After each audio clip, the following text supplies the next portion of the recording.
Dear delegates, dear friends, sports hold an important place in modern life, and at the same time it has become something rather trivial. With rules that are understood just by about everyone anywhere in the world, sport has become universal, going around the language barrier and symbolic codes of great civilization and societies. But our appetite for sport as a physical practice also illustrates our inexhaustible need to compare ourselves to others. In return, if the sporting feat and its corollary, the influence of a champion or team, arouses admiration and respect, the great sporting events are also an opportunity for states to show their flags, to show their power in the eyes of an economic world that has become globalized and where the concept of power still governs international relations. Economic globalization and the importance given to sport by the media have made it a vector of power. The great globalized sports events have become a springboard to reveal national identities, and sport is finally only the avatar of this power, with the medal table as a horizon, which remains for the decision makers a reflection of the ideological, economic, and geopolitical competition. However, I would like to say behind this somewhat severe picture to remind that a small country of Europe, Norway, continues to make the race ahead of this competition, especially in the Winter Olympics, and must give us a small ray of hope. On a less severe note, and before evoking with you the Games of Paris 2024, I remember the Winter Games at Aval-Belleville in the French Alps in 1992, and which I had the pleasure to attend.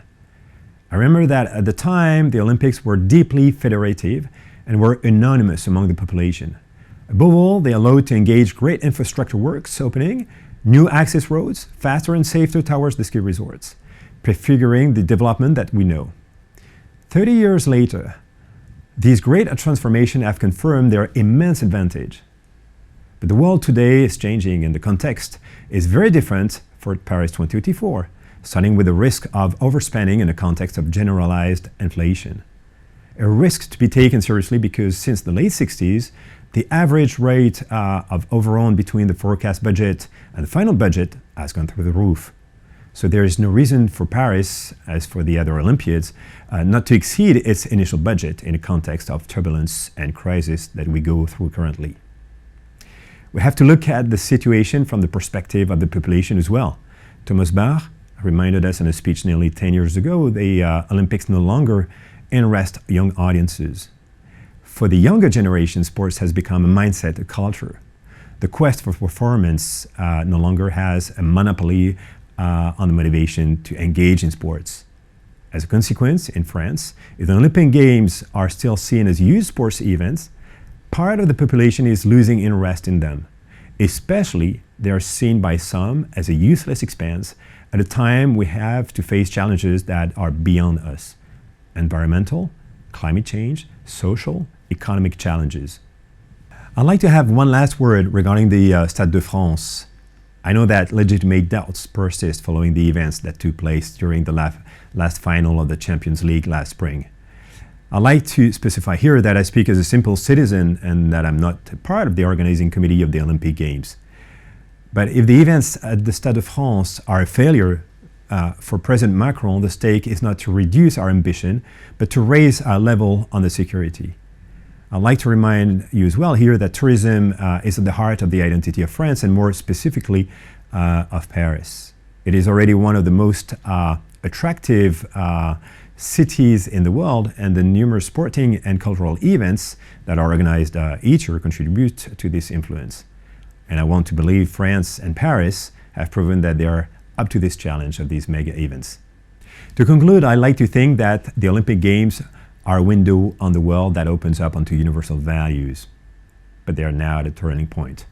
The heritage that we must transmit is not only tangible. I know that for Paris, there will be the Paralympic and the Olympic Games at the same level. These values of inclusion are at the heart of this project. May they be the new vectors of self-realization, of connection to oneself and to others. We must think about transmitting these values. We don't know what the post-COVID world will be made of, but by moving this goal of greatness into something beyond them, Paris 2024 gives itself a chance to be at that rendezvous.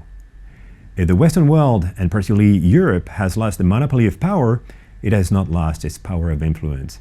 And it is up to Paris 2024 to seize this magnificent opportunity. Will all this work in an era where all individual and as individual we change our minds every 10 seconds? Can we still predict what will happen in 5 or 10 years? I don't have the answer. What I want to believe is that sport has become a common good and may represent this hope to wave this link that we lack at a time when the world really needs it. And it is up to us to take care of it. I wish you all a very fruitful Congress. All the very best from France.